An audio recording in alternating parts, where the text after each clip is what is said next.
chat with, of course, your favorite leader from the state, but also a remarkable politician, Mr. Dharmendra Pradhan. Before we begin the session, I just want to say that Mr. Pradhan took over as India's Education Minister in July 2021. And in just a very brief time of 2.5 years, Mr. Pradhan has made a mark by displaying his dynamism, his vision, in steering our educational landscape, which is so important for the future of our country. So, Mr. Pradhan, it's a pleasure to sit down for a chat with you, and I'm welcoming you here. Thank you, Megha. शुरुआत में करना चाहती हूँ, mister प्रधान, इसी मंच पर कल से आपका एक बड़ा कॉन्क्लेव हो रहा है 100 क्यूब के इशू पर, तो चर्चा की शुरुआत हम 100 क्यूब से ही करेंगे, मिस्टर प्रधान। मैं चाहती हूं कि आप सबसे पहले ये क्या कॉन्सेप्ट है 100 क्यूब्स का, किस तरीके से the state of Orissa will benefit from this and also the entire region. I don't want to restrict it just to Orissa because I am sure that when you have more talent it is only going to help the entire region. तो हमें बताएं mister प्रधान कि कैसे फायदा होने वाला है इस पूरे कॉन्सेप्ट से, इस इनिशिएटिव से। थैंक यू मेघा, आप आए और इस फायरसेड चार्ट में हमें कुछ समय आपके साथ गपशप करने का एक अपॉर्चुनिटी आपने बनाई। Thank you sir. कल आईआईटी भुवनेश्वर की, जो इन दिनों में देश की एक प्रेस्टिजियस रिसर्च इंस्टीट्यूट बन के उभर रहा है, उसकी नई रिसर्च पार्क की फाउंडेशन स्टोन कल होने वाला है। ऐसे तो आईआईटी भुवनेश्वर की एक इंक्यूबेशन सेंटर कई दिनों से चल ही रहा है जी। अच्छा भी कर रहा है जी।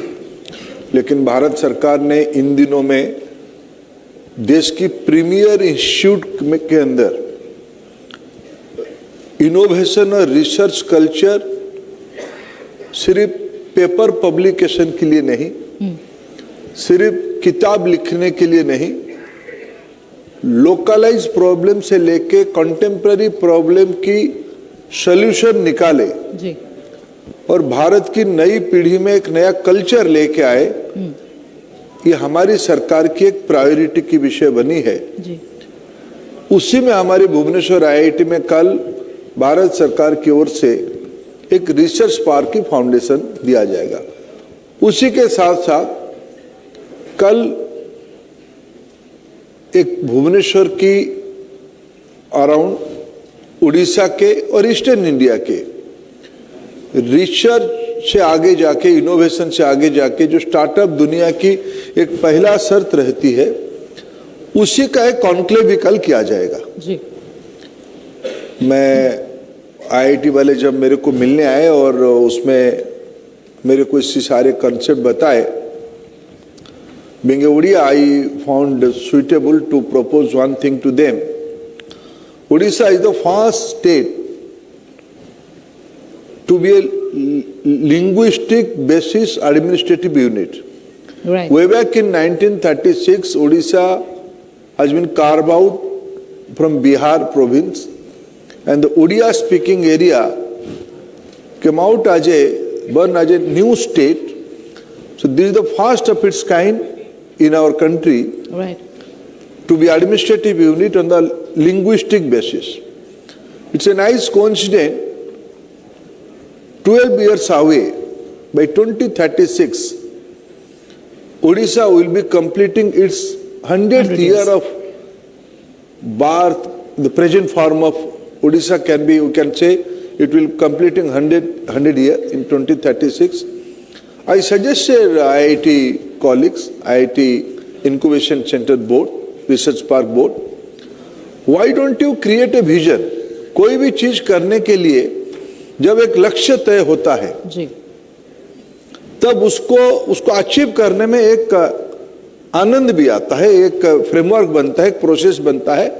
और हमारी जो स्टार्टअप की, मैं पिछले 2-2.5 साल से एजुकेशन के साथ जुड़ा हूं, मेरा एक ऑब्जर्वेशन हमारी देश की इन दिनों की जो यंगस्टर्स की नया कल्चर बन रहा है जी। बहुत अर्ली एज में, they are very focused, they like a process, they do detailing, and they have their own network. इसको एक मोमेंटम देने के लिए जब उड़ीसा 2036 में 100 साल पूरा हो रहा होगा, तब इसी रिसर्च पार्क में, नॉट ओनली इस research park should be the epicentre, क्योंकि मैंने देखा इन दिनों में देश में घूमते हुए, बाहर में भी देखा और हमारे उड़ीसा में भी देखा, भुवनेश्वर की इन अराउंड बहुत सारे अच्छे इंस्टीट्यूशन इस बीच में बन गए हैं। गवर्नमेंट ऑफ इंडिया की भी बने हैं, स्टेट गवर्नमेंट की बहुत पुराने रेपुटेड इंस्टीट्यूशन है जी। हमारे ओयूटी जैसे प्रेस्टिजियस एग्री यूनिवर्सिटी है, एम्स यहीं आ गई है, पुराने कटक मेडिकल कॉलेज यहीं है, ब्रह्मपुर संबलपुर मेडिकल कॉलेज यहीं है, इसी प्रदेश में NIT राउरकेला है, बुर्ला इंजीनियरिंग कॉलेज है। ये सबको दिखते हुए सबकी सेंटर भुवनेश्वर है। भुवनेश्वर में इन अराउंड 10 मेरे जानकारी में इंक्यूबेशन सेंटर है जिन्होंने अच्छे काम कर रहे हैं जी। लेकिन ये सारे को मिलाते हुए अलायंस, ब्रॉड अलायंस बनाते हुए एक मोमेंटम देना पड़ेगा, एक मूवमेंट बनानी पड़ेगी। इसके लिए मैंने सजेस्ट किया, why don't you make a target when we will be completing our 100th year, 100 startups should come up. By next 12 years, their minimum net worth should have been at least 100 crore. 100 साल जब पूरा हो रहा होगा, 100 startup ऐसे ही बने जिनकी 100 करोड़ की टर्नओवर होगा।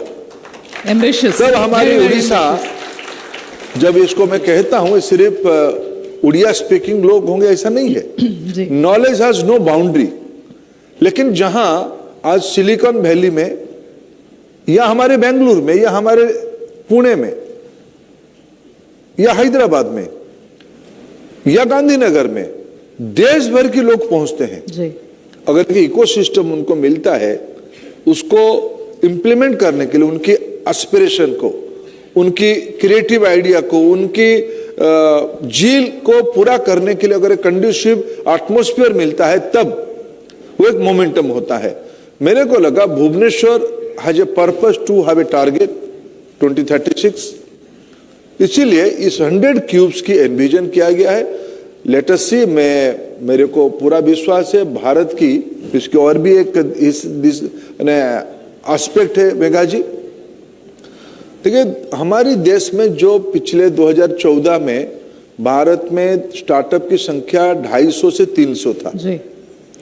आज इसकी सबसे बड़ा ब्रांड एम्बेसडर न Nelson, prime minister Narendra Modi. Absolutely. ऐसा पिछले 10 साल में कोई महीना नहीं होगा उन्होंने यंगस्टर्स को एक स्टार्टअप फोरम पे एड्रेस नहीं किया होगा। इनोवेशन की बारे में, एंटरप्रेन्योरशिप के बारे में, पूरा फाइनेंशियल पॉलिसी को रिस्ट्रक्चर करना, अपॉर्चुनिटी खड़ा करना। आज भारत सरकार 11 लाख करोड़ रुपया की कैपेक्स कर रहा है। ये सब इसकी इंडिकेशन है कि भारत में एक पैराडिम शिफ्ट हो रहा है। उसमें हमने देखा भारत में अभी 1 लाख से ऊपर 1,20,000 तक स्टार्टअप हो गया है। मैंने एक स्टडी कहीं पढ़ा, ईस्टर्न इंडिया में उसकी टोटल 8% है। ओके। पूरा ईस्टर्न इंडिया में। अब देखिए, बिहार, बंगाल, झारखंड, उड़ीसा, छत्तीसगढ़, रेंटा नॉर्थ ईस्ट, देश की जो मैन पावर है, जो लेबर फोर्स है जी, लेबर फोर्स की 75% यहीं के हैं। सर्विस इंडस्ट्री की लीडरशिप यहीं के हैं जी। और यहाँ कोई अच्छे इंस्टीट्यूशन नहीं, ऐसा नहीं है। IIT खड़गपुर है जी, IIM कोलकाता है, बिहार इंजीनियरिंग कॉलेज है, BIT बेसरा है, जमशेदपुर NIT, हमारे राउरकेला NIT है, बुर्ला इंजीनियरिंग कॉलेज है, क्वालिटेटिव यूनिवर्सिटीज हैं। लेकिन समहाउ मैन पावर रहने के बाद, टैलेंटेड मैन पावर रहने के बाद, और प्रॉब्लम यहां ज्यादा है। इस इलाका में भारत की अराउंड 40% लोग इसी में रहते हैं जी।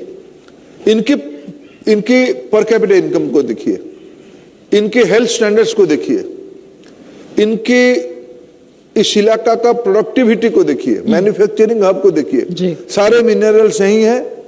प्रोडक्शन हब है western India, northern India, some missing link is there. हमें अगर हमारी नई पीढ़ी को 21st सेंचुरी में इस प्रॉब्लम्स और इस अपॉर्चुनिटी को नॉलेज के साथ एक ब्रिज बनाते हैं, जी, उसी की नाम है 100 क्यूब। एक विनम्र प्रयास है। मेरे को लगता है कि हमारे भुवनेश्वर मेरे को निराशा नहीं करेगा और आईआईटी उसकी एपी सेंटर बने। Not only IIT, all the incubation centres and all the institutions, सब उसकी लिंक, ये हब हो, बाकी सब स्पोक हो, या और कोई अच्छा नया हब बन जाए, ये कॉम्प्लीमेंट्री टू ईच अदर होगा। एब्सोल्युटली। तब एक knowledge base economy, knowledge base public movement बनेगा। इसीलिए उड़ीसा एक अपॉर्चुनिटी, उड़ीसा को भाई अभी मौका है, 100 साल जब होंगे, जन्मदिन में थोड़ा अच्छा कुछ करेंगे, प्रॉब्लम सॉल्व भी हो जाएगा, लोग हमारे नौकरी ढूंढने की बजाय नौकरी देने में लगेंगे, नया इकोनॉमी आया, देश दुनिया की लोग आएंगे, हमारे यहाँ से भी कोई सुंदर पीछे आगे निकल जाएगा। Absolutely, it's a dream worth pursuing mister Pradhan. और आपने इनोवेशन पे इतना जोर दिया, मैं ये बताना चाहती हूँ ऑडियंस को भी, और आपसे ये सवाल करना चाहती हूँ कि प्रधानमंत्री जब भी स्टार्टअप्स की बात करते हैं, he doesn't only talk about startups in general. He is very specific. He says solution based startup होना चाहिए, innovation होना चाहिए, और आपने विस्तार से बताया भी हमें। तब भी मैं एक बार ब्रीफली आपसे ये जानना चाहती हूँ कि यहाँ की युवा पीढ़ी, not only Orissa, the entire region I'm talking about, यहाँ की युवा पीढ़ी को किस तरीके से, क्या प्लान है, कैसे जोड़ेंगे 100 क्यूब से, जहाँ इनोवेशन पे थ्रस्ट हो? देखिए मेघा जी, मैं उड़ीसा की स्टूडेंट और यूथ मूवमेंट से आया हूँ। मेरे पब्लिक लाइफ की आयु 40 साल हो गया है जी। लेकिन मेरे को जितना कॉन्फिडेंस पिछले 3 साल में मिला है, being education sector in charge of country, और उड़ीसा को जब मैं उसको, और मेरा एक वीकनेस है, मैं दुनिया में कहीं घूमूं, देश की कुछ भी काम करूं, मेरे ऊपर मेरे मित्रों की एलिगेशन है, ये तो कहीं ना कहीं जाके उड़ीसा ही पहुंच जाएगा। तो ये मेरा वीकनेस भी है, और उसमें मैंने देखा, मैं आपको 2 एग्जाम्पल दूंगा जी। जब कोरोना आने वाला था, एक ग्रुप ऑफ स्टूडेंट्स मेरे पास दिल्ली आए। क्यों दिल्ली आप आए हो भाई?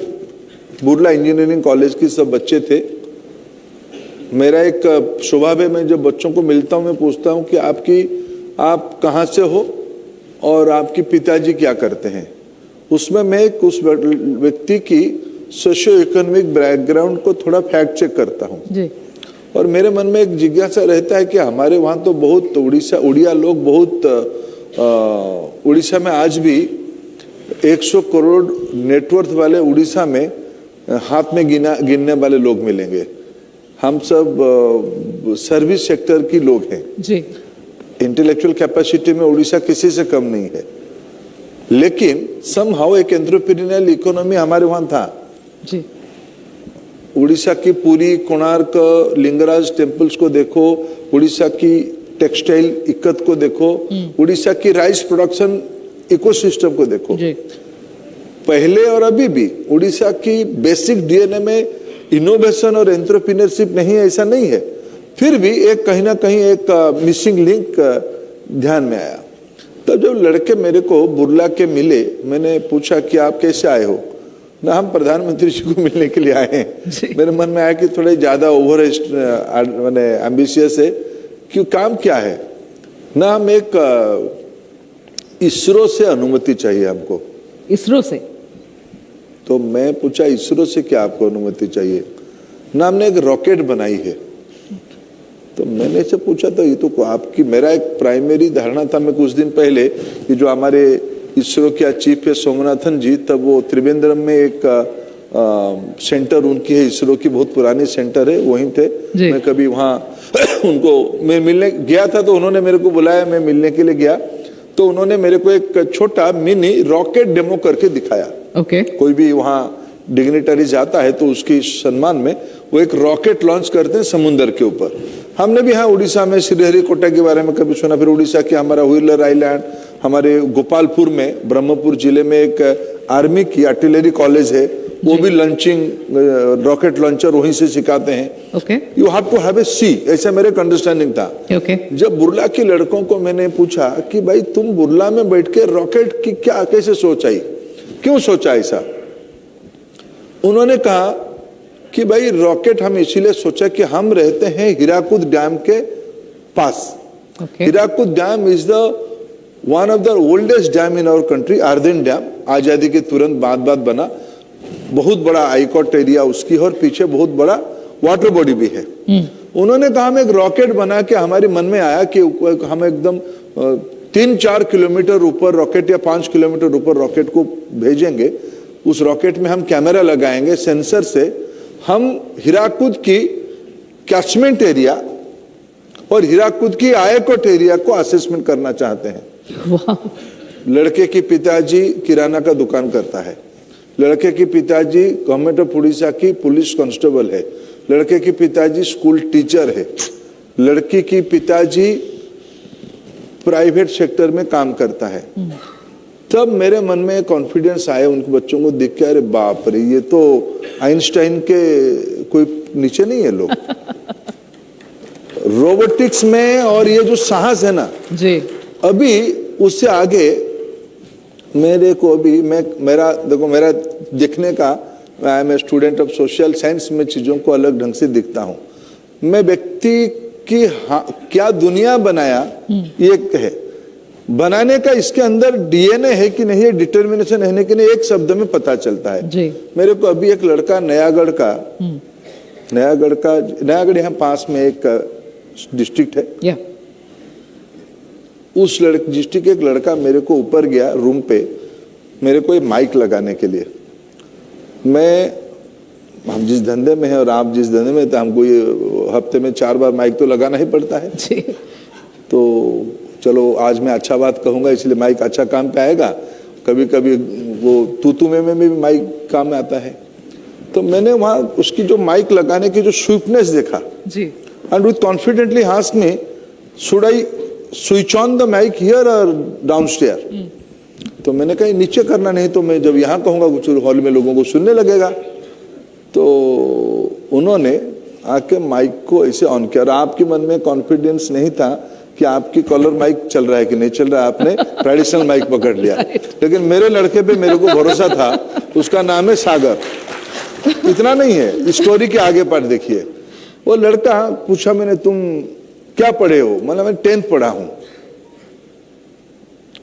क्या मैं, हमारे उस समय में डिवीजन था, अभी आजकल शायद उड़ीसा की बोर्ड में ABC इस प्रकार की कुछ कैटेगराइजेशन है। उन्होंने कहा कि मैं B में आया हूं, माने एवरेज स्टूडेंट, ये थोड़ा एवरेज प्लस स्टूडेंट है।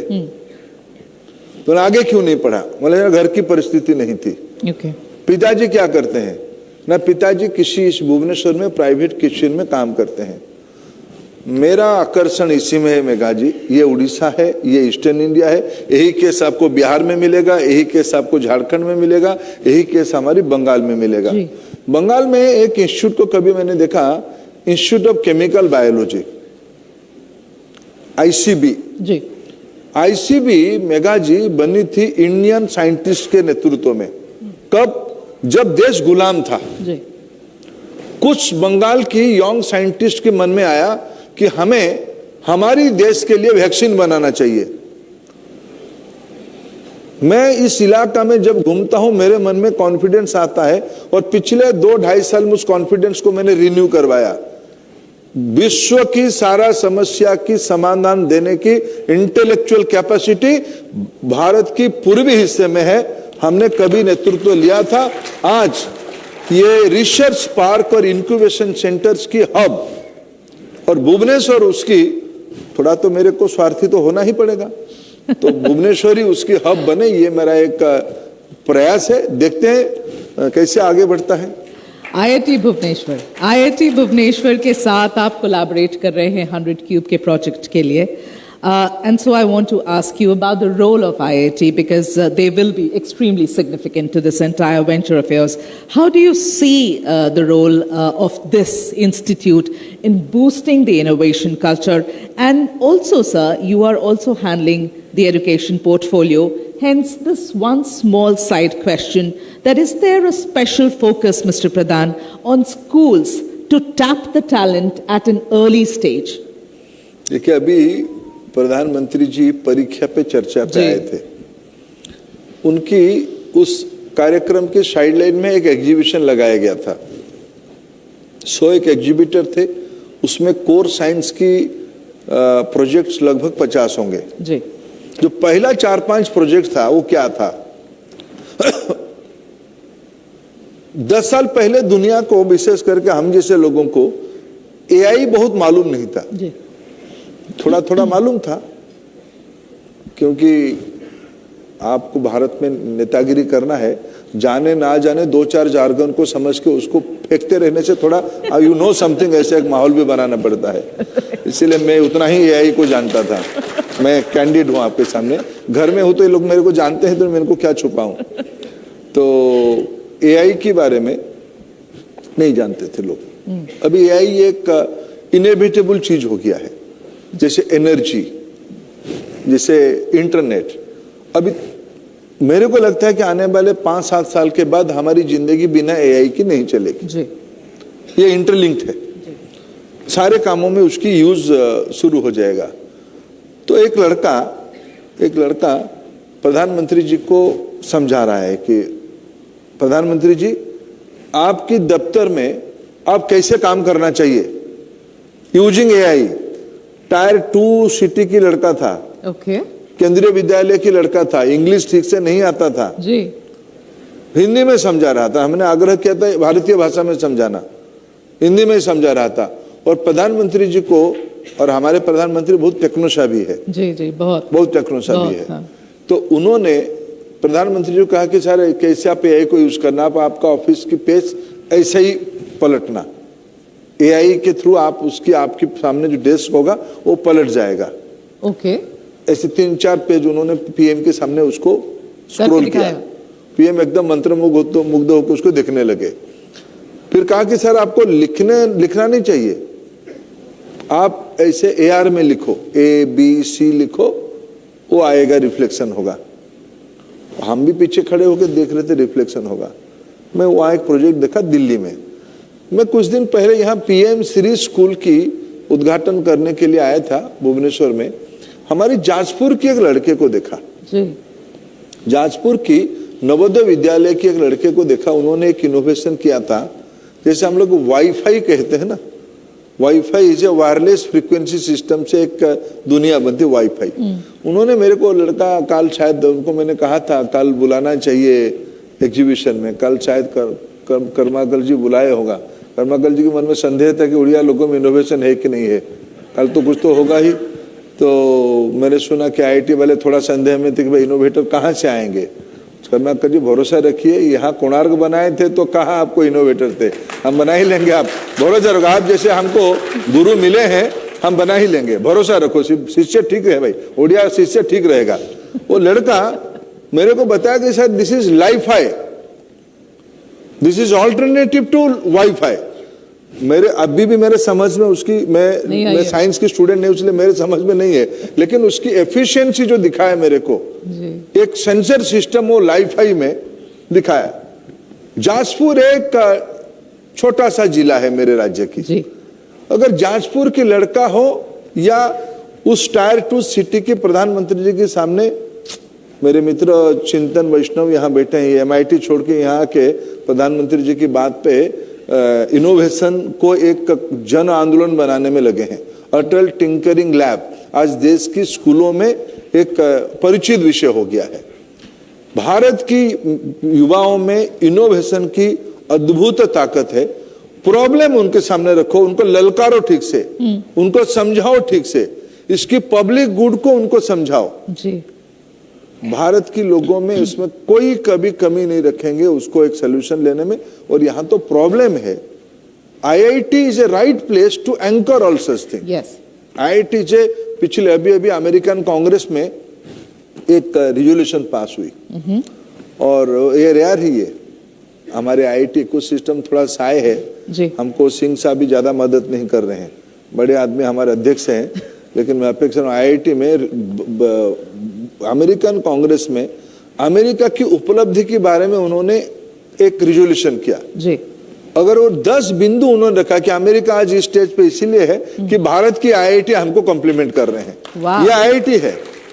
और हमारे भुवनेश्वर IIT, मेरा पूरा विश्वास है भुवनेश्वर IIT ऐसे सारे, भुवनेश्वर IIT में होगा ऐसा मैं नहीं कहता हूं।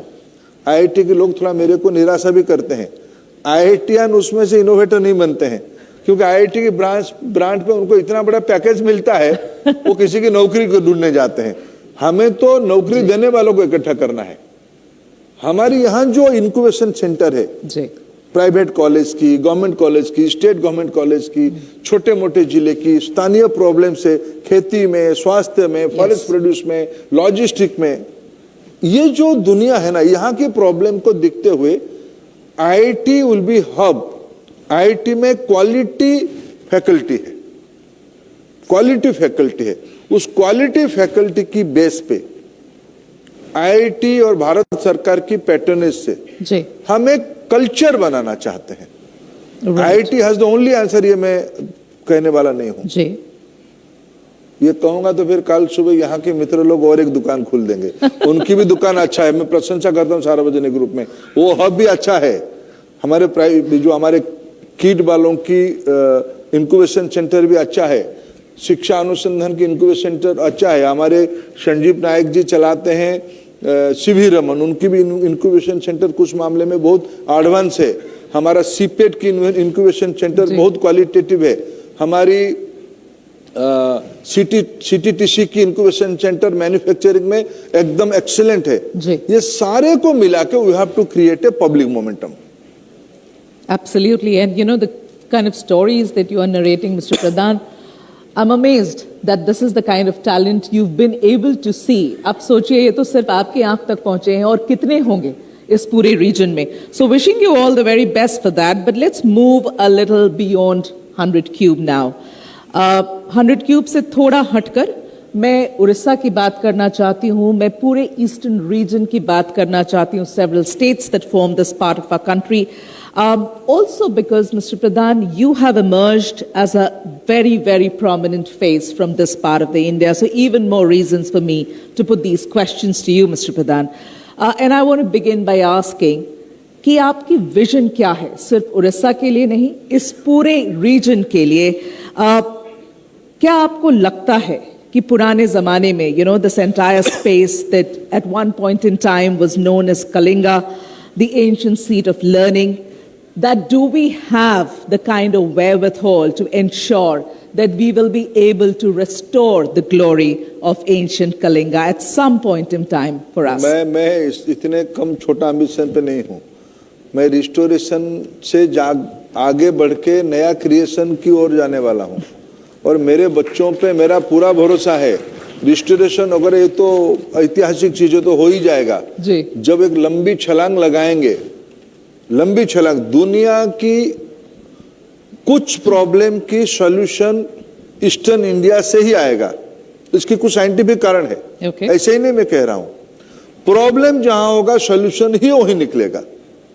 जी, जहां प्रॉब्लम होगा सॉल्यूशन नहीं निकलेगा. अगर इसी प्रेमाइसिस से अगर हम उसकी इस हमारी लॉजिक को बिल्डअप करते हैं, इस आर्गुमेंट को बिल्डअप करते हैं, देखिए हमने थोड़ी देर पहले कहा कि देश की टैलेंट पूल कहां है. जिनकी पेट में हंगर है, जो भूखा है, वही खाद्य की अन्वेषण में जाएगा. Absolutely. रोजगार ही हमें चाहिए. ज्ञान की अथाह भंडार इस इलाका में है. मैं पुराने दिनों में यहाँ की कृति के बारे में मैं बहुत मैंने पुराने जमाने में हम अच्छे थे और कलिंग हमारा था. हम मगध के साथ एक लंबी लड़ाई लड़े थे. आप मगध से हो, मैं कलिंग से हूं. हम सर नहीं झुकाए थे. इतिहासकारों ने मेरे बारे में लिखा कि ये धर्माशोक चंडाशोक को, यही धर्माशोक हो गए. मैं कभी इस विषय में मैं कभी अपोलोजेटिक नहीं रहता हूं. इसी भूमि में जहां बैठे हुए, इसी भूमि में हमने अशोका को हराया नहीं था, थकाया था. कितना मारने मारो, मातृभूमि को हम नहीं छोड़ेंगे, कॉम्प्रोमाइज नहीं होगा. उनको तलवार छोड़ना पड़ा. ये उड़ीसा है, इसलिए तो थे ही हम. उसे आगे बढ़ना पड़ेगा, उसे आगे बढ़ना पड़ेगा. देखिए, जो एक इलाका 2 टेम्पलेट प्रधानमंत्री जी ने पिछले 10 साल से बनाई है. हमारी भाग्य है कि आज देश की नेतृत्व करने वाले लोगों में हमारे captain prime minister Narendra Modi है. एकदम समाज जीवन की समस्या से अंदर से आने के कारण उनकी एक कल्पना है. और भारत में आजादी के बाद शायद वही एक एडमिनिस्ट्रेटर होंगे जिन्होंने गरीबी से आके यहां तक पहुंचे. गरीबी से आके यहां तक पहुंचे हैं। इसके लिए उनकी चैलेंज क्या है उनको ध्यान में है। विकसित भारत एक बड़ा टेम्पलेट है, उसकी नीचे उन्होंने 2016 में जब पारादीप ऑयल रिफाइनरी को डेडिकेट किए जी। तब उन्होंने कहा था पूर्वोदय होने से ही विकसित भारत होगा, जी। बिना ईस्टर्न इंडिया की डेवलपमेंट से ही ये विकास संभव नहीं है। इसीलिए पिछले 10 साल में अगर हम अपनी सरकार की, केंद्र सरकार की एक एक इनिशिएटिव को देखेंगे, रिफॉर्म हुआ है। उड़ीसा जैसे राज्य में मिनरल रिसोर्स जिसकी एसेट है, ये मिनरल रिसोर्स से भरपूर स्टेट है। पहले इस राज्य में मिनरल सेक्टर से जो रेवेन्यू की मैकेनिज्म था, उड़ीसा जैसे राज्य को 5,000 करोड़ रुपया मिलता था 10 साल पहले। जी। आज वो संख्या बढ़ के 50,000 करोड़ रुपया हो गया है मोदी जी की मिनरल पॉलिसी की रिफॉर्म के कारण। पैसा पहले दिल्ली जाता था, प्राइम मिनिस्टर ने कहा पैसा रहेगा भुवनेश्वर में, यहां की आवश्यकता को ध्यान में रख के पैसा को खर्चा किया जाएगा। सैनिटेशन की इनिशिएटिव लिया गया, उज्ज्वला की इनिशिएटिव लिया गया, जी। प्रधानमंत्री आवास की इनिशिएटिव लिया गया, जी। सागरमाला का प्रोजेक्ट लिया गया, पोर्ट की डेवलपमेंट की बात कही गई, एयरपोर्ट की बात कही गई। भारत के अगर 100 काम हुए तो पूर्वोदय में सिर्फ मैक्सिमम काम हुए 40% काम यही हुए। अगर भारत की 11 लाख करोड़ रुपया की कैपेक्स खर्चा हो रहा है, मैं बिना कैलकुलेशन के कह सकता हूं 5 लाख करोड़ रुपया तो इसी बेल्ट में हो रहा है। ओके। इसके अर्थ यहाँ प्रधानमंत्री जी ने पूर्वोदय के माध्यम में विकसित भारत का टेम्पलेट को सेट किया। उसमें नए प्रोजेक्ट लगेंगे, नए आइडियाज चाहिए होगा, नए कॉलोनीज बनेंगे, नए हाउसिंग सेक्टर डेवलप होगा, अर्बन एमिनिटीज डेवलप होगा, इंस्टीट्यूशंस बिल्डअप होंगे, सस्टेनेबिलिटी के साथ इंस्टीट्यूशन डेवलपमेंट होंगे, सस्टेनेबल एनर्जी लगेगी, न्यू एनर्जी लगेगी। ये सारे इकोसिस्टम दुनिया में कहीं सबसे ज्यादा होगा। पब्लिक हेल्थ की सबसे कहीं ज्यादा रिक्वायरमेंट होगा तो इसी बेल्ट में होगा। मेरे को आनंद है कि हमारे आईआईटी भुवनेश्वर और एम्स भुवनेश्वर दोनों कोलैबोरेशन करके राष्ट्रीय शिक्षा नीति एनईपी 2020 ने ये अवसर दिया है, institute have to collaborate with themselves to create a new thing. Bhubaneswar में कोलैबोरेशन किए हैं। ऐसे चीजों की समाज की जब इंटेलेक्चुअल सेक्टर मूल प्रॉब्लम के बारे में सोचेगा और अपॉर्चुनिटी को कैलकुलेट करेगा और दोनों की एक ब्रिज बनाएगा जी, तब एक नया दुनिया होती है। तो पूर्वोदय आज एक टेम्पलेट बनी हुई है जी। हम उस दिशा में ये एक जो आज पहल हो रही, जो इनिशिएटिव है, उसमें एक स्टेप अहेड है उसके लिए। Mr. Pradhan, you've been one of the longest serving petroleum and natural gas minister, और आप पूर्वोदय की खुद ही reference कर रहे हैं, that's the coordinating ministry for that mission also. And so when we talk about the Purvodaya mission, a lot of people would want to understand, and here briefly, because you've said what Purvodaya actually does, very briefly, in the march that India is on currently towards a 5 trillion economy, Mr. Pradhan, to what extent do you see this Purvodaya mission perhaps contributing into that march? देखिए, अगर मैं उसकी knowledge based economy, Purvodaya और इस belt की opportunity को मैं calculation करूंगा। देखिए, आज भारत दुनिया में भारत तीसरे नंबर की एनर्जी कंज्यूमर है जी। एब्सोल्यूट एनर्जी में हम तीसरे नंबर पे हैं। अगर हम लेकिन अदर वे अगर हम ग्लोबल पर कैपिटा को देखेंगे एनर्जी कंजम्पशन में, भारत ग्लोबल स्टैंडर्ड से 1/3 है। हमारी घरों में एनर्जी कंजम्पशन रोज बढ़ रही है। मोबाइल फोन की चार्जिंग हो रहा है, बच्चों की टैब चार्जिंग हो रहा है, घर में 2-3 इलेक्ट्रॉनिक्स गैजेट आ गया है, पंखा सबके घर में हो गया है, कूलर भी आने लगा है। आजकल तो इलेक्ट्रिक व्हीकल की जमाना आया, तो इलेक्ट्रिक व्हीकल तेजी से छोटे व्हीकल और 2 व्हीलर्स ये इलेक्ट्रिक व्हीकल में चला जाएगा, यानी एनर्जी कंजम्पशन ज्यादा होगा। आने वाले दिनों में देश में हमारी एनर्जी कंजम्पशन बढ़ेगी। सबसे ज्यादा कहां बढ़ेगी? इसी बेल्ट में बढ़ेगी। ओके। दूसरी, कहां से एनर्जी आएगी?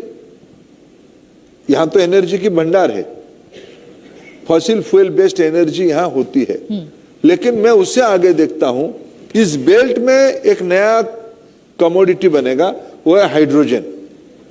All right. पोर्ट होने के कारण और उस हाइड्रोजन को डोमेस्टिक कंजम्पशन करना और ज्यादातर एक्सपोर्ट करना।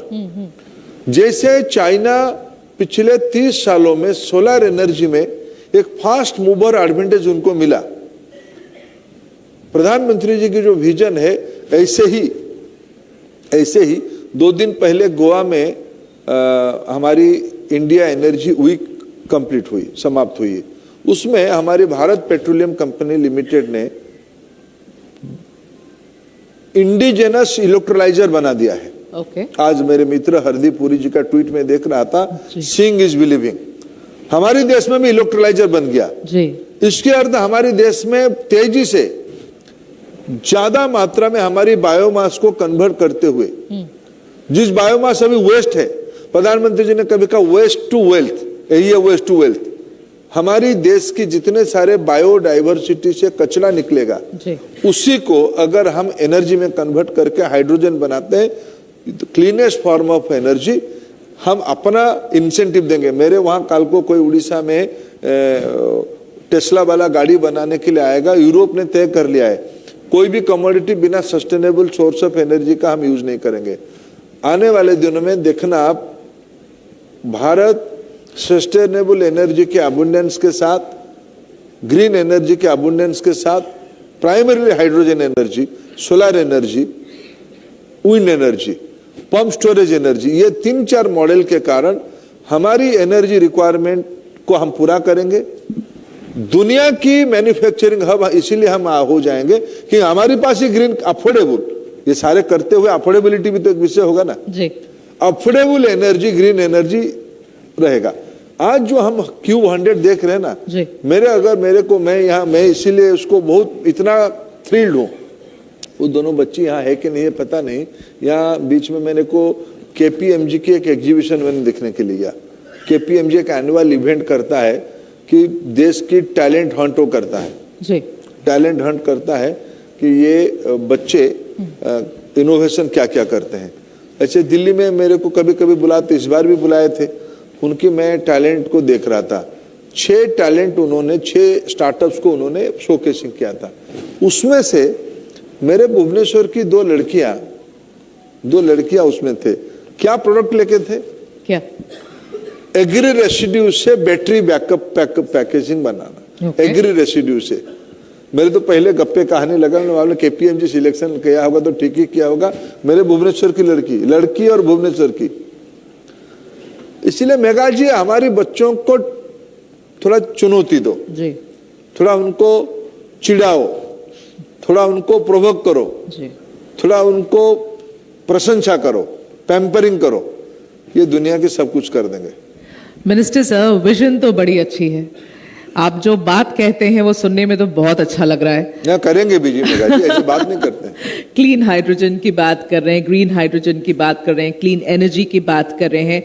But I want to ask you, because you know the important portfolios that you are holding mister Pradhan today as the education minister and also as the skill development minister, as somebody who's a policy in charge, Mr. Pradhan, don't you think that there is a gap that needs to be filled between building academia on one hand and the industry linkage on the other hand, especially in context of these startups that we are talking about?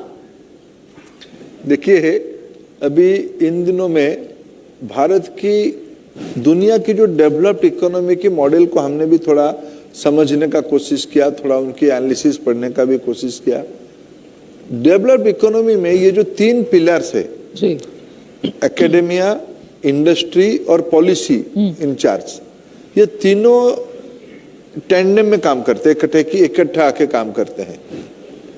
Bharat में एक model जो हमने अपनाया, academia को हमने high esteem में रखा, लेकिन उनको कहा आप एकेडेमिया हो, आप पेपर लिखो, PhD थीसिस लिखो, पेपर पढ़ो, पब्लिकेशन करो, उसी में आपका ग्रोथ है। वह आपकी आइडिया से मोनेटाइजेशन होना। हमारी देश की नौजवानों की IITian, अमेरिका हमको क्यों प्रशंसा किया, हमारी IITian वहां पहुंचे, अमेरिका की मैन्युफैक्चरिंग इंडस्ट्री में घुसे, उनको आइडिया दिए, वो ग्लोबल स्टैंडर्ड की चीज बनाए, वही चीज आके हमारी मार्केट में हमको लाइसेंसर फीस के साथ बिक्री हुआ। ये जो एक रिवर्स वैल्यू चेन करना है, आज प्राइम मिनिस्टर की क्यों मेक इन इंडिया कहते हैं, इसीलिए कहते हैं, और एक स्पिरिट बनानी पड़ेगी। अभी सिर्फ मैन्युफैक्चरिंग में नहीं, इस देश में इतना चीज है। प्रधानमंत्री जी लक्षद्वीप जाके एक फोटो ट्वीट किए, अब एक उसकी वेब को देखिए, थोड़ा क्या फर्क आई। मैं लक्षद्वीप जैसा 25 स्पॉट मेरे उड़ीसा की कोस्ट में है, वो एक लक्षद्वीप है, इसी कोस्ट को अगर कोई पोस्ट करेगा तो 25 पोस्ट ऐसे मिलेगा आपको।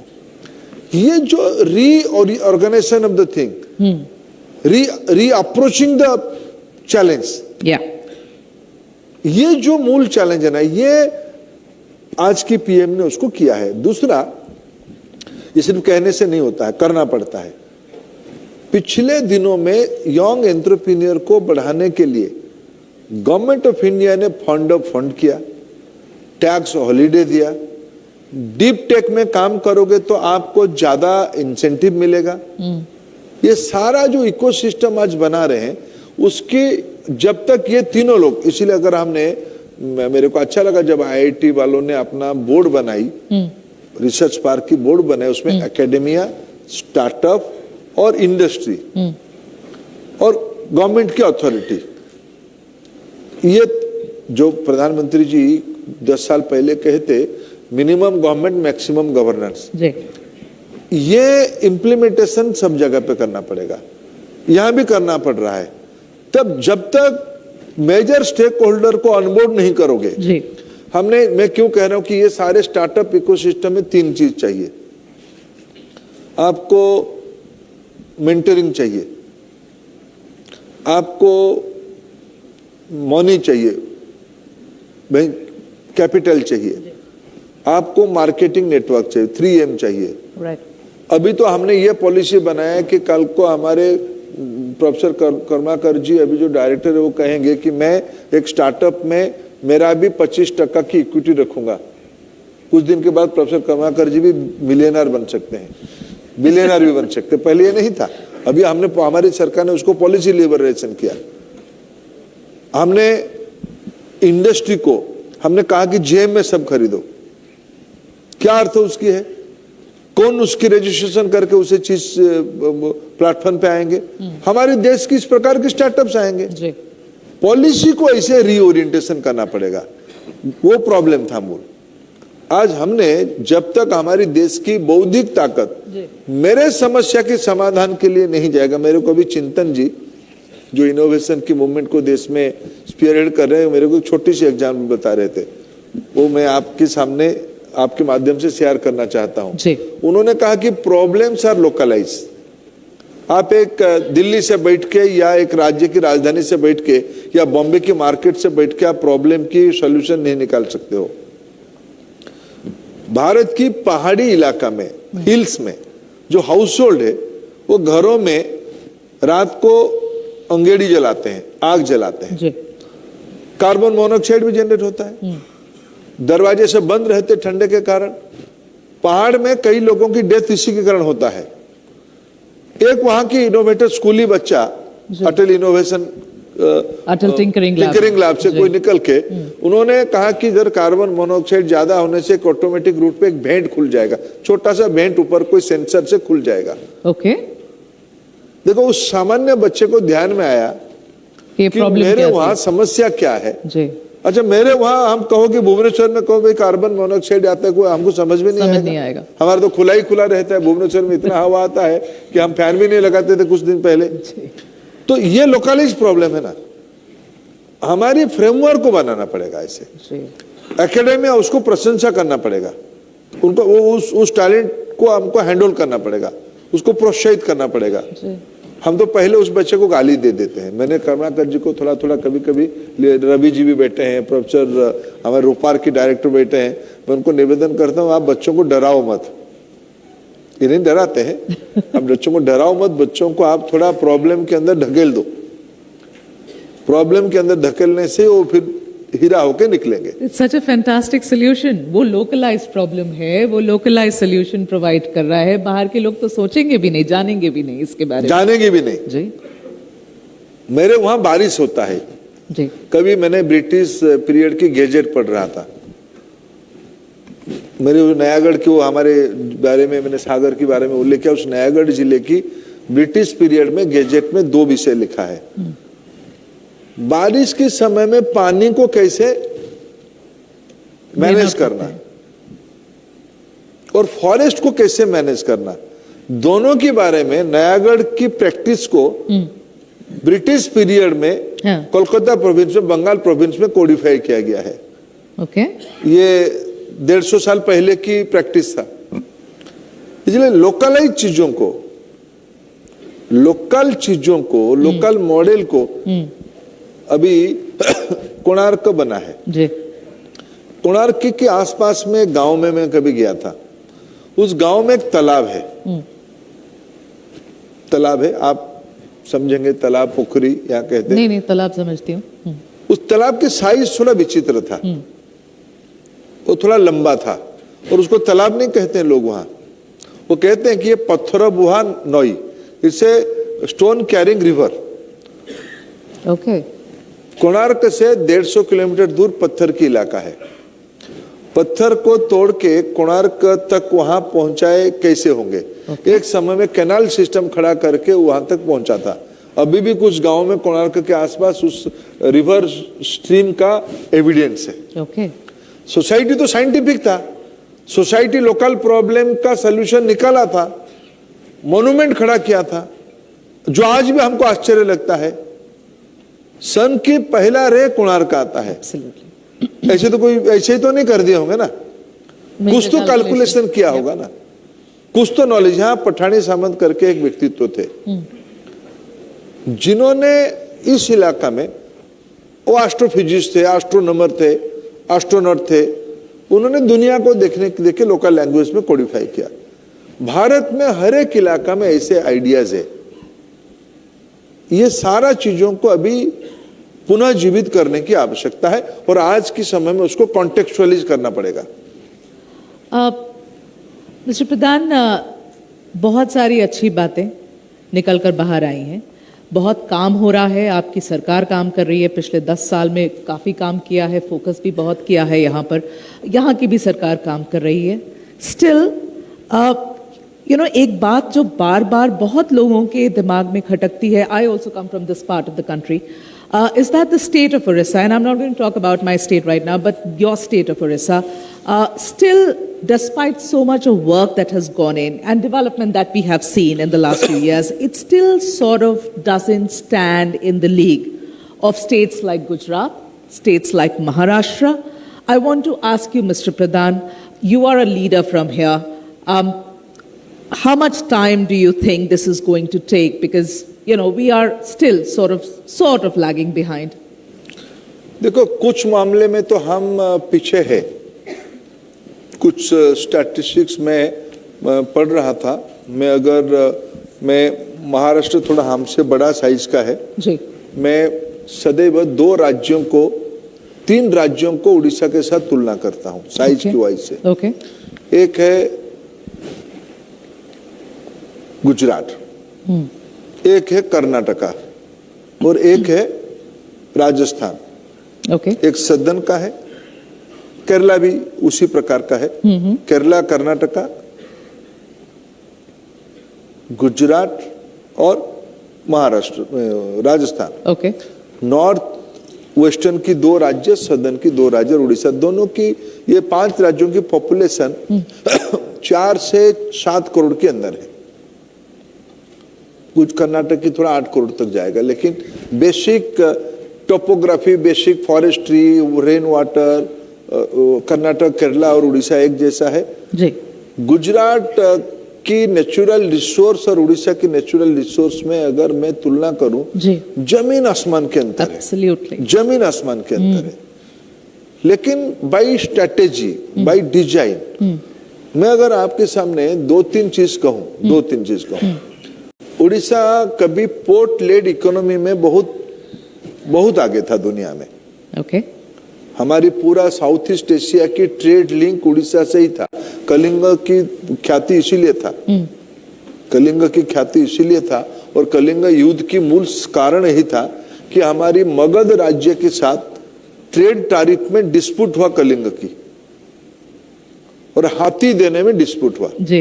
हम हाथी देते थे, हाथी उन दिनों में राफेल होता था तो हाथी दिए नहीं, और ट्रेड में हमारी यहाँ का ट्रेडर और यहाँ का रेवेन्यू कलेक्टर ने जो मॉडल ऑफर किया उसमें डिस्प्यूट होके मगध को लोग कलिंग को हड़पते हैं, युद्ध हुआ जो हुआ कहानी।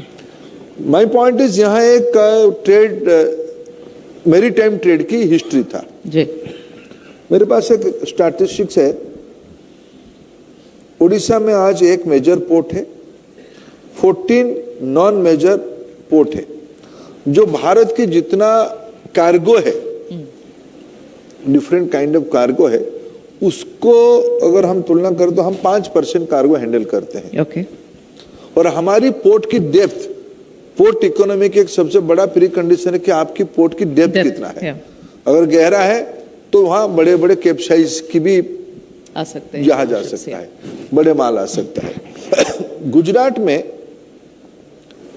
पोर्ट है, उनके पास भी एक मेजर पोर्ट है, हमारा पारादीप है, उनका कांडला है। हमारे पास 14 नॉन मेजर पोर्ट है, बहुत सारे फंक्शनल भी नहीं है, उनके पास 48 है। 48 है हमारा 14, उनका 48। We handle 5%, they handle 40%। मैं एक ही उदाहरण देता हूं, लॉजिस्टिक से जुड़ा हुआ है जी। भारत की सब्सटेंशियल कोयला, आयरन और जी। स्टील में हमारी, मैं कभी कभी उसकी सोचता हूं क्या प्रॉब्लम रहा होगा, कुछ तो रहा होगा। मिनरल रिसर्च यही है, एनर्जी यही है, प्रोसेसिंग होता है वेस्टर्न इंडिया में, प्रोसेसिंग होता है नॉर्दर्न इंडिया में, फिर कंजम्पशन पॉइंट यही है। पेट्रोकेमिकल में हमारी पास अपार संभावना है। गुजरात कहां पेट्रोकेमिकल में, हम कहां पेट्रोकेमिकल में है। यह कोई कालखंड के विषय नहीं, एक होलिस्टिक, पिछले 70-75 साल में हमें जो एक सिस्टमेटिक स्ट्रैटेजी बनानी चाहिए था। जी। रोजगार कैसे ज्यादा आएगा, रेवेन्यू कैसे ज्यादा आएगा, वेलफेयर कैसे बढ़ेगी। देखो, डेवलपमेंट के लिए वेल्थ एंड वेलफेयर दोनों की एक इक्विवेलेंस चाहिए। वेल्थ क्रिएशन भी चाहिए, उस वेल्थ क्रिएशन से एसेट क्रिएशन को बढ़ाना पड़ेगा, और वेलफेयर भी करते रहना पड़ेगा। सिर्फ वेलफेयर करोगे ये कोई सोल्यूशन नहीं होता है, क्योंकि वेलफेयर किसकी कॉस्ट पे होगा। कोई ना कोई तो उस वेलफेयर की स्पेंडिंग को किसी ना किसी को तो जिम्मेवारी उठाना पड़ेगा ना। सिर्फ सरकारी बजट से हो पाएगा क्या? शायद नहीं हो पाएगा। इसलिए आपको वेल्थ क्रिएशन की एक मॉडल खड़ा करना पड़ेगा। गुजरात वगैरह में एक बीच में एक व्यक्ति को मिला जी। ये जो पारस फार्मास्यूटिकल वाले जो बनाते मूव, स्टॉपेक, ये सब मेडिसिन बनाते थे जी। वो फार्मास्यूटिकल इंडस्ट्री के बहुत बड़ा ब्रांड है, अफोर्डेबल ब्रांड है। उनकी ओरिजिन कभी 60s में उड़ीसा से हुई थी। ओके। 60s में गुजराती मूल की व्यक्ति थे, उड़ीसा आए थे, मार्केट को ढूंढते ढूंढते उड़ीसा आए, यही एंटरप्राइज शुरू किया, रजिस्ट्रेशन नहीं हुआ, लेकिन समहाउ फिर डिसलोकेट हो गए, फिर वेस्टर्न चले गए। इसलिए कल्चर बनानी पड़ेगी, एक माहौल बनानी पड़ेगी। अभी तो मैं इसीलिए ये सारे पुराने बातों को मैं बहुत पढ़ता नहीं हूं और मैं बहुत तुलना नहीं करता हूं। मेरे में एक कॉन्फिडेंस है, जो उड़िया में जिसको कहते हैं दम्भ है। मेरे बच्चों पे मेरा पूरा भरोसा है, मेरे प्रॉब्लम वो ज्यादा जानते हैं, और मैं कंपैरिजन कर बैठूं तो उसका पॉलिटिकल टोन आएगा। मोदी जी का गुजरात तो अच्छा है ही, ये दुनिया कहता है, फिर मैं उड़ीसा में ज्यादा कहूंगा तो कल से मेरे ऊपर गाली करने लगेंगे। इसलिए मैं उसमें पढ़ता नहीं हूं। अभी देखो, हम तो मेरे को पूरा अभी आने वाले दिनों में जो 10 साल के बाद क्या होगा जी। 10 साल के बाद ये बच्चे सरकार के भरोसे पे नहीं रहेंगे। मैं पिछले दिनों में एक न्यूज़पेपर की यंग टैलेंट अवार्ड गिविंग में आया था। एक लड़का मेरे को मिला, स्टार्टअप था वो। एक लड़का मेरे को मिला, मैंने बोला आप क्या करते हो? बोले कि मैं लॉ फार्म चलाता हूं। बोले आप लॉ फार्म भुवनेश्वर से चलाते हो? बोले हाँ मैं लॉ फार्म भुवनेश्वर चलाता हूँ। बोले आपके सब क्लाइंट कौन है? बोले मेरे बहुत इंटरनेशनल क्लाइंट है। मेरे समझ में कुछ समय नहीं आया कि भुवनेश्वर में बैठ के लॉ फार्म और इंटरनेशनल क्लाइंट ये कैसे। बोले कि देखो मैं ग्लोबल टाइम के हिसाब से काम करता हूं, मैं इंटरनेशनल लॉ का विद्यार्थी था, मैंने देश की 4-5 जगह पे इसे एक टीम बना लिया है। भुवनेश्वर मेरा कॉर्पोरेट ऑफिस है, एक जॉब मेरे को दुनिया की कहीं से भी कंसल्टेंसी के लिए आता है, मैं उसको समस्या का लीगल ओपिनियन नहीं बैठ के देता हूँ। टर्नओवर कितना है? 3 करोड़ रुपया। वाह, ये मॉडल सब आने वाले दिनों में यहाँ से बनने वाला है। ये नॉलेज बेस्ड इकोनॉमी है। इसलिए ये उड़ीसा और ईस्टर्न इंडिया भले ही पीछे हैं, लेकिन मैं जो एक आज जो भारत में पूर्वोदय की फोकस है जी, और आने वाले, मैं इसीलिए हम 100 क्यूब की कल्पना किए हैं, लक्ष्य रखते हैं 36 तक, फिर एक टारगेट आ जाएगा 2047 में। और दुनिया की जो स्थिति है, जो दुनिया की जो जियोपॉलिटिकल सिचुएशन है जी, अभी कोरोना को एक केस स्टडी अगर हम मानते हैं, वैक्सीन किसने बनाया जल्दी, इकोनॉमी को किसने हैंडल किया, जी, किस बजट में इतना कैपेक्स हो रहा है, किस बजट में इतना वेलफेयर हो रहा है, जी, विश्व की सारे अर्थशास्त्री को भारत की मॉडल एक केस स्टडी बन गया है अभी। इसीलिए बन गया, कैसे हमने उसको संभाला। ये भारत की मोमेंटम आ गया है और भारत के मोमेंटम को सबसे ज्यादा फायदा पूर्वी भारत लेने वाला है, क्योंकि प्रधानमंत्री जी की इस बार भी बजट में पूर्वोदय था। जी, राष्ट्रपति जी यहीं के हैं, उनकी प्रायोरिटी भी यहीं के हैं, इसी समस्या के लिए है। जी, अभी देखो जब एंड टू एंड प्लान करना पड़ता है, मैं इसीलिए कह रहा हूं, अभी प्रधानमंत्री जी ने बहुत देश की पीवीटीजी जो अत्यंत पिछड़े आदिवासी है, जो पहाड़ में रहते हैं, ऐसे लोगों के लिए जिनकी संख्या देश में 35 लाख है, कोई वोट टूट के मायने नहीं रखते हो, उनके लिए 24,000 करोड़ रुपीस की एक बजट प्रोविजन करके पीएम जनमन प्रोग्राम किए। ओके, जब बॉटम ऑफ द पिरामिड की लास्ट स्टोन को आप टर्न नहीं करोगे, पिरामिड की अंतिम नींव में जो पत्थर है ना, उसी को हिलाना पड़ेगा, तब जाके एक नया दुनिया बनेगी। और मैं बहुत इसीलिए पॉजिटिव आदमी हूं और मेरा भरोसा है हमारी यंगस्टर्स के ऊपर, और नॉट ओनली उड़ीसा, पूर्वी भारत की इस पूरा बेल्ट में। आप लोग इतिहास में पढ़ते हो देश में कि 1857 में लड़ाई हुई थी अंग्रेजों के खिलाफ, हम उसकी 40 साल पहले ही लड़े हैं।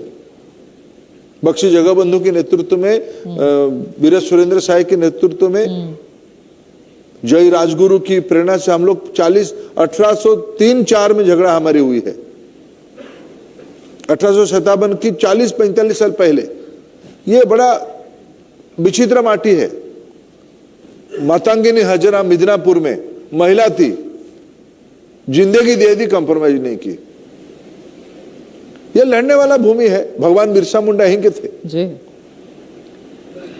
मिस्टर प्रधान, प्रधानमंत्री की बात करते हैं आप, ये विचित्र भूमि है उसकी भी बात करते हैं, तो मुझे एक सवाल आपसे पूछ ही लेना चाहिए यहाँ पर कि हाल फिलहाल में एक बड़ी इंटरेस्टिंग डेटा हमारे नजर में आई, वो ये है कि आपके उड़ीसा में प्रधानमंत्री की approval ratings in the last 9 or 10 years has only moved between 75% to 90%, has never dipped beyond 75%, never gone under that number. आपकी तो सरकार भी नहीं है यहाँ पर, पिछले 25 साल से आपकी सरकार नहीं है, होता कैसे? देखिए, मेरे प्रधानमंत्री जी के साथ मैं 10 साल से उनकी चॉइस से उनकी मंत्रिमंडल में काम कर रहा हूँ जी। मेरे एक चीज उनसे सीखा है, वोट एक अलग दुनिया है, चुनाव एक अलग दुनिया, एकदम तसल्ली से सारा चीजों को करते हैं, लेकिन जब विकास की बात आती है, गरीब कल्याण की बात आती है, वो कोई वोट वगैरह की उनके पास कैलकुलेशन नहीं है। हमको तो यहाँ, हम तो दूसरे नंबर की पार्टी है, बड़े पार्टी है। केरला में हमारा कुछ नहीं है जी, तमिलनाडु में हमारा बेस इतना नहीं है। काशी तमिल संगमम को आयोजन करके तमिल संस्कृति और काशी की संपर्क को दुनिया को दिखाने का काम मोदी जी ने किया। उड़ीसा की बात आप कह रहे हो, मैं अगर एक फैक्ट आपके माध्यम से समृद्ध लोगों के सामने रखूं, 2004 से 14 तक यूपीए की सरकार थी। हम एक रीजनल भाषा वाले राज्य हैं और मेरे को भी कभी कभी लगता था दिल्ली हमारे साथ न्याय नहीं कर रहा है, दिल्ली हमारे हक नहीं देता है। इसलिए सोसाइटी में एक एंगर भी रहता था, एक एक्सपेक्टेशन भी रहता था। 2004 से 14 तक गवर्नमेंट ऑफ इंडिया ने डिफरेंट हेड में उड़ीसा को 3 लाख करोड़ रुपया की एलोकेशन किया था। आप पूछ रहे हो कि मोदी की अप्रूवल रेट 90% क्यों है? उसकी एक राज है। आप भी कहे बात सही है, मोदी जी का सरकार यहाँ नहीं है, ये भी बात सही है, लेकिन मोदी जी ने यहाँ पिछले 10 साल में 18 लाख करोड़ रुपया दिए हैं। 10 साल में एक सरकार ने 3 लाख करोड़ रुपया दिया था, मोदी जी ने 18 लाख करोड़ रुपया दिए। That's a huge number. ये कोई वोट की विषय नहीं है। मैंने अभी थोड़ी आपको कहा कि प्रिमिटिव ट्राइब की, आप जानते हैं कि आज उड़ीसा में हम अभी जो लोग आज जो सेशन अंतिम सेशन समाप्त हुआ, इसमें एक उड़ीसा की 4 प्रिमिटिव ट्राइब, इन प्रैक्टिस वो ट्राइब ही थे, लेकिन बाय कॉन्स्टिट्यूशनल प्रोटेक्शन उनको मान्यता ही नहीं था। आजादी के 76 साल हो गया। मोदी जी ने पावड़ी भूइया और बोंडा जैसे कम्युनिटी को, मांकड़िया जैसे कम्युनिटी को अभी उन्होंने पीबीटी जी का कॉन्स्टिट्यूशनल प्रोटेक्शन दिया। विषय वोट की नहीं है, विषय जिम्मेवारी की है, विषय संवेदनशीलता के है, विषय गरीब कल्याण की है। इन्होंने कहा था 14 में कि मेरे सरकार देश की गरीबों के प्रति समर्पित रहेगा, महिलाओं के प्रति समर्पित रहेगा, युवाओं के प्रति समर्पित रहेगा, किसानों के प्रति समर्पित रहेगा। ये 4 वर्ग को ध्यान में रखते हुए अगर हम सेवा करेंगे तो सोसाइटी की ये 4 पिलर के ऊपर ही दुनिया खड़ी हो जाएगी। इसलिए हमें वोट टूट अलग बात है और देखते रहिए वोट में भी ठीक हो जाएगा।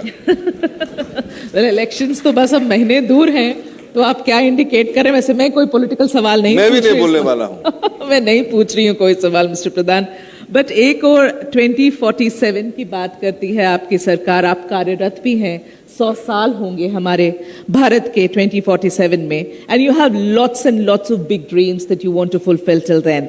बट दूसरी तरफ मिस्टर प्रधान, उड़ीसा की बात करें, आपके उड़ीसा की भी तो 100 साल हो रही है। इन 2036 you will be completing 100 years of the state of Orissa.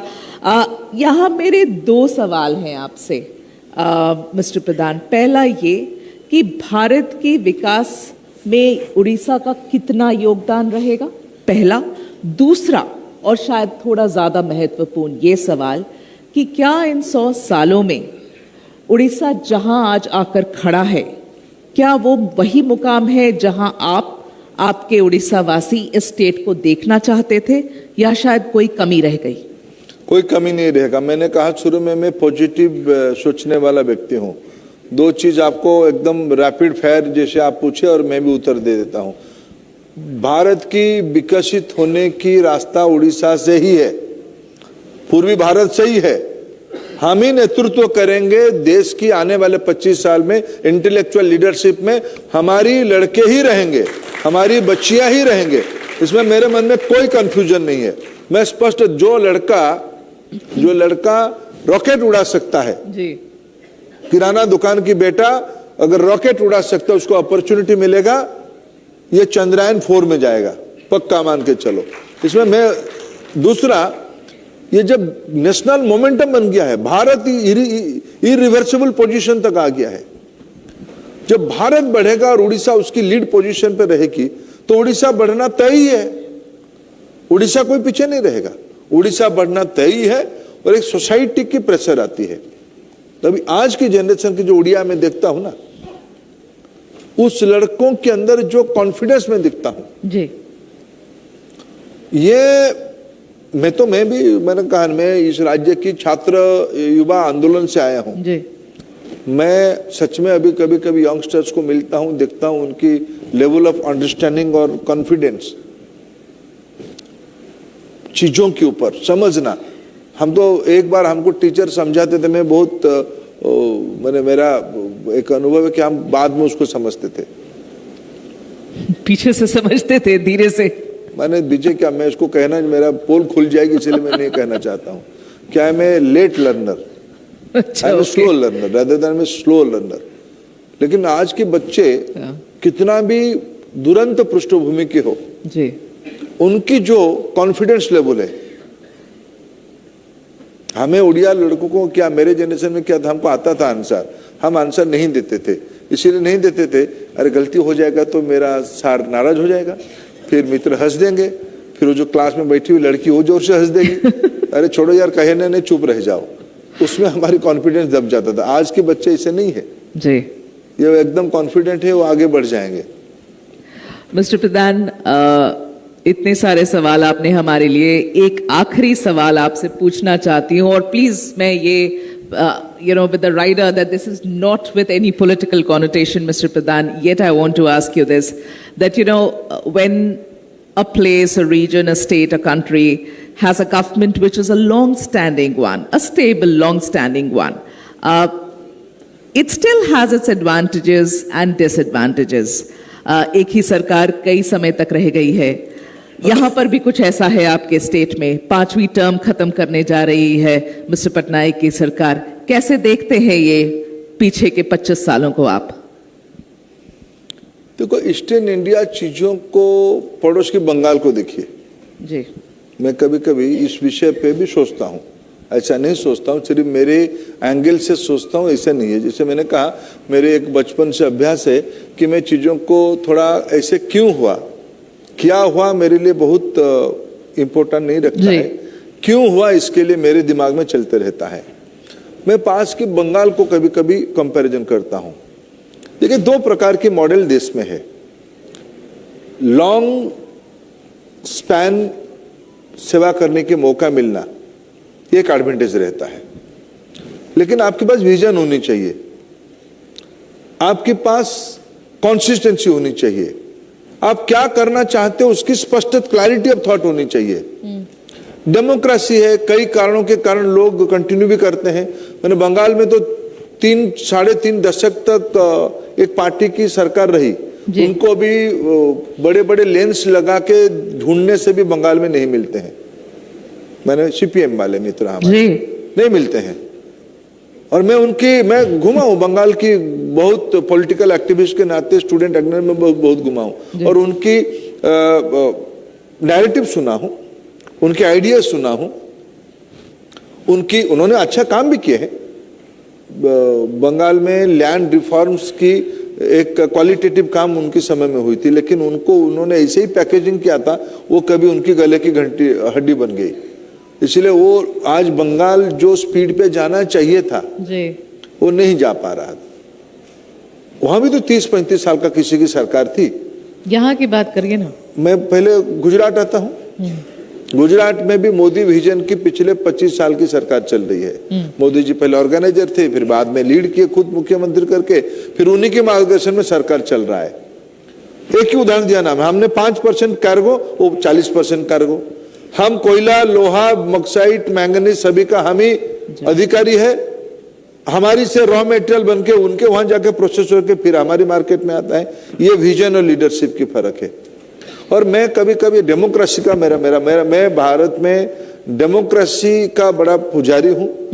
लोगों को देखो, जो लोग हम लोग पॉलिटिकल एक्टिविज्म पे हैं, मैं कभी कभी सोचता हूं शायद मेरे में ही कुछ कमी है, तो मैं समझा नहीं पा रहा हूं लोगों को।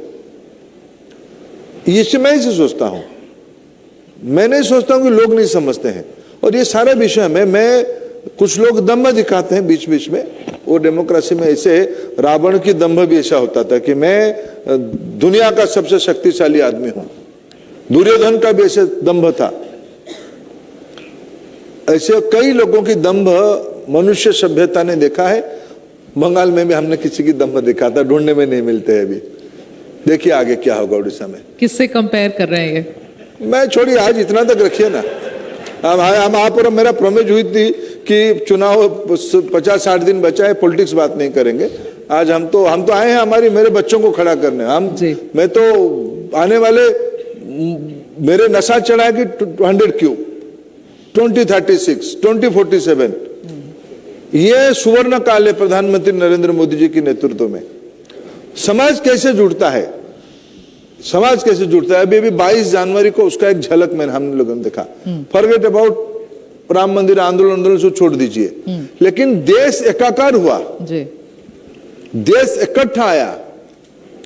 और मैं कहूं उड़ीसा में कम से कम 50 गाने बने होंगे, 50 उड़िया लड़कों का लड़कियों का गाना बना होगा। ओके, ये तरंग कहा जाता है। समाज जिस समय में मन बना लेगा कि हमें ये करना है, वो हो जाएगा। इसी स्पिरिट ने हमने अशोका को थकाया था। सम्राट अशोका को हमने हारे नहीं, हम लोग उड़िया लोग, हम उनको परास्त किए थे। मोरल विक्ट्री हमारी हुई थी। समाज को दिशा देने के लिए पॉलिटिकल लीडरशिप की भी जरूरत पड़ती है, the right kind of political हमारे उड़ीसा में मेघाजी कहावत है, यहाँ पंडित गोपबंधु दास करके बहुत बड़े समाज सुधारक रेनेसांस चलाने वाले नेतृत्व रहे। उन्होंने कभी कहा उड़ीसा को देखते हुए, सब राज्य के एक मिजाज होता है। मैं उड़िया में पढ़ कह देता हूँ, फिर उसको मैं आपको समझाऊंगा। उत्कल नेता नहीं प्रयोजन। ओके, उड़ीसा में there is no need of any leadership. Utkal नेता स्वयं नारायण यानी जगन्नाथ जी। कोई देखो, ये सब जगन्नाथ जी करा रहे हैं। मैं बड़ा भक्त हूँ जगन्नाथ तो जी आप का। पूरी जगन्नाथ जी पर ही छोड़ देते हैं ये सारी बातें, but thank you so much for taking all those questions mister Pradhan. We are now going to open the floor and take a few questions from the audience. Can we have the mics go on please?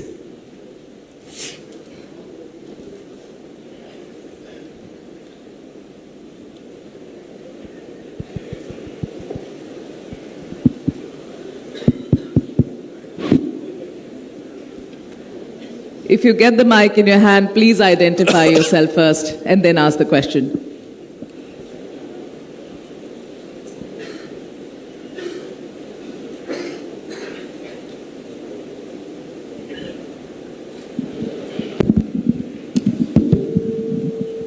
Hello. Yeah, go on. Very good evening, sir. जय Jagannath. This is Bibu बहालिया. And मेरा सवाल ये है कि हम एक ऐसे society से आते हैं जहाँ पे जो स्टार्टअप कल्चर है या फिर जो उद्यमी है, इसको एक पिछले दर्जे में देखते हैं। बेसिकली जो सोसाइटी है, पहले सबसे ऊपर दर्जे में आता है सरकारी नौकरी, उसके बाद आता है कॉरपोरेट, उसके बाद सबसे नीचे आता है स्टार्टअप। सो ये माइंडसेट कैसे चेंज किया जाए, ये मेरा सवाल है। Thank you sir. Very interesting, Mr. Pradhan. इसकी क्या नाम है उसका, कौन नाम कहलो? Bibhu Bahalia sir. Bibhu Bahalia, yes sir. Bibhu क्या कौन करुଛୁ ତୁମେ? मोर सर गोटे स्टार्टअप अच्छे हॉल्ट इनवेस्ट प्राइवेट लिमिटेड। बाहागर हेलाणी? नहीं सर, एटा समस्या हो से लुचेगी पचारिए मु बड़े वो क्या है उसका समस्या मैं समझ गया। उसकी अभी वो बेचारा ने कोई आपने ठीक नहीं किया होगा, स्टार्टअप में लग गया, तो इसके अभी ढूंढ रहे होंगे माँ पिताजी, लड़की ढूंढ रहे होंगे। वो कहते होंगे ये लड़का क्या कर रहा है, स्टार्टअप कर रहा है। तो समझ में नहीं आ रहा को लड़की वालों को कि भाई स्टार्टअप क्या चीज होती है। क्लर्क है क्या, कुछ होता है क्या, 2 पैसा, वो ही हिसाब करते होंगे। पर पॉइंट बहुत नहीं, पॉइंट बहुत सही है, पॉइंट बहुत सही है। ये सोशल प्रोसेस है। देखो अभी मैं उसका ठीक उसकी रिवर्स में दिखता हूं। मैं दिल्ली रहता हूं, दिल्ली में कोई भी यंगस्टर्स को पूछो क्या करते हो, सर स्टार्टअप करता हूं।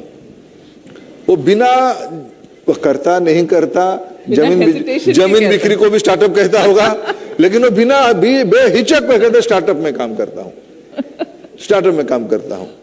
एक समय आता है, अभी ये अगर हमारे यहाँ मधुसूदन दास, कुलो गौरव मधुसूदन दास, ये 18th सेंचुरी में जन्म हुए, 19th सेंचुरी की जो पर्सन उड़ीसा के थे, उन्होंने he was the first barrister from Orissa. तो उन्होंने वकालत नहीं किया, वकालत किए, लेकिन वकालत छोड़ के कलकत्ता हाईकोर्ट छोड़ के आके उन्होंने उड़ीसा में इंडस्ट्री लगाए। उन्होंने अपना सर्वस्व निछावर कर दिया। इन उड़ीसा की जो इन दिनों में इंडस्ट्रियलाइजेशन की जो फाउंडेशन स्टोन पड़ा, वो मधु बाबू की उस इंडस्ट्री से ही पड़ा। इसलिए ये समय लगेगा, उसको भी लड़की मिलेगा, मैं जाऊंगा उसकी शादी में, कोई चिंता मत करो भाई। आप बुला लेना जरूर, इनको इनवाइट जरूर करना अपनी शादी में। समस्या का समाधान होगा. Okay, can we have the next question, please?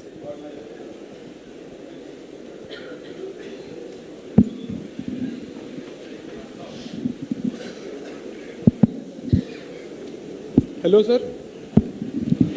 Hello, sir. I am Vishnath. I am the co-founder of Twinverse. It's an AR/VR company. Sir, as everyone is talking about startups, even the government थोड़ा mic को थोड़ा आगे करो. हाँ. even the government has put a major focus on startups. So, talking about this, do you foresee any day where a 30-year-old person can become a cabinet minister for a so-called startup department for helping entrepreneurs like us and people like us to help the problems that are faced in this startup ecosystem itself? So, what are your thoughts on this, sir? तो मैं ही तो हूँ. I am the example. 30-year-old बोला Mr. मैं Pradhan 15 साल उसने. से ही कर रहा हूँ. When I was 15 year old, I became a student activist. From that day, from 83 to 2024, 41 years. So I am the successful startup. देखो क्लैरिटी क्या करना है. कैबिनेट मिनिस्टर बनना तो बन जाओगे, कोई चिंता नहीं. बनने आने वाले 15 साल में क्या होगा. आने वाले 15 साल में या 15 साल में उड़ीसा की जो मुख्यमंत्री बनेगा उसकी आयु 35 से 40 के अंदर होगा. ये मार्क नहीं वाट. मैं अभी भी तब भी रहूंगा. मैं 35 से 40 साल के अंदर का कोई लड़का बनेगा यहाँ का लीडर देश की. मैं जब यूनियन कैबिनेट में गया था मेरे उम्र तब 45 ही था. मेरे बहन स्मृति ईरानी मेरे से छोटी है, उसकी उम्र शायद 39 ही था. अभी 10 साल पहले एवरेज एज 39 हो गया था. तो आगे आने वाले दिनों में 30 हो ही जाएगा. तो नेचुरल लॉ है. तो आप लेकिन 30 के ऊपर चले जाओगे तुम ना.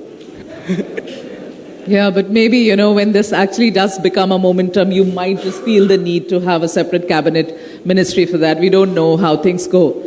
Can we have the next question now? Hello. Hi, sir. My name is Srirag. I'm coming from Bangalore. So, my question for you is like, sir, do you invest in startups? Like, not as the Honorable Minister, but has Sri Dharmendra Pradhan ji personally investing from your personal income?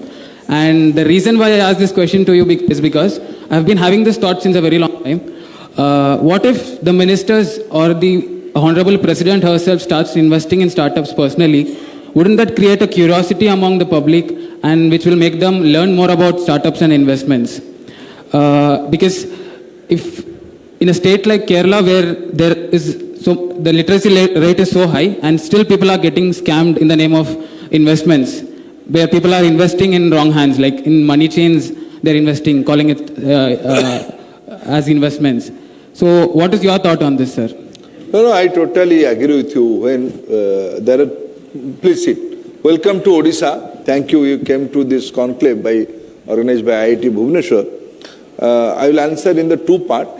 You put a question. Did I invest in the one of the startup? What's my idea? And overall, people should have faith on startup to invest or not. This is part two of the question. The part two I will answer. Once I had been to IIT Mumbai. That was my first visit to a IIT, being a union minister in my petroleum ministry days. With my limited knowledge, I asked. I didn't know about equity. I didn't know about angel fund. I didn't know about the VC. Bala is here as a VC.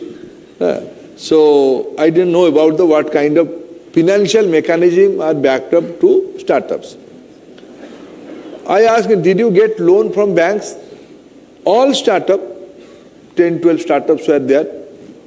They all said, oh no, bank never trust us. Bank never gave us fund. Government is funding through a fund of fund. But now I have observed in India, lot of venture capitals are emerging. Lot of angel investors are also coming up. It's not far away. Yes, in the eastern part of country, that trust level has to be increased. That is the main reason to have a conclave like research park, what we are intended to organize tomorrow. In that conference, not only students will be there, not only startups will be there, investor will be there. Tomorrow, we have invited one of the prestigious venture capitalist group to our program to have a MOU with the research park. Then I have discussed with many high net worth person, Odia person or connected to Odisha. They are very open and very ready, eager to invest in the Odia entrepreneur. We have to create a buzz, we have to create an ecosystem. I see within the next 2-3 years, fund will not be a problem because your idea has a potential. Your idea has potential capacity to create a change. Regarding the personal one, sometime I thought, but then I don't have any, I didn't get any opportunity. Now I think I met Bala. I will ask him how to invest in a small way. I am personally keen to invest in a startup, but I didn't know how to do that because in my life, investment of politician is a dangerous thing also. Investment might be few thousands, but it will create a huge buzz. But now I will take help, professional will take help of Bala, and he will advise me. And I assure you, I'll fund a small component from my own salary. Right. So Bala has an offer of becoming a financial advisor.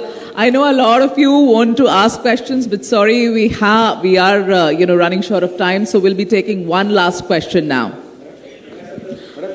Wherever the mic goes. No, that Galwan. Tume pachara. That you ask na? Okay, yeah. No. Good evening, sir. I am Hold on. What's your name? Poulami Shah.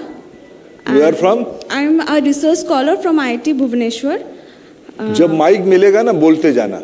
Yes, sir. बाकी लोग फिर interrupt आप बैठो ना बैठो. Yes, sir. Sir, my question to you is that do you consider of starting your own startup had you not been a minister? And if so, which startup? And also, what is the scope for political startup now in Indian politics? अब बताइए आप. Thank you, sir. देखो ये हंसी मजाक वाला प्रश्न हो गया. पॉलिटिक्स ही एक स्टार्टअप है. पूरा entire politics is a startup. So lot of risk, lot of uncertainty, but success ratio is also there.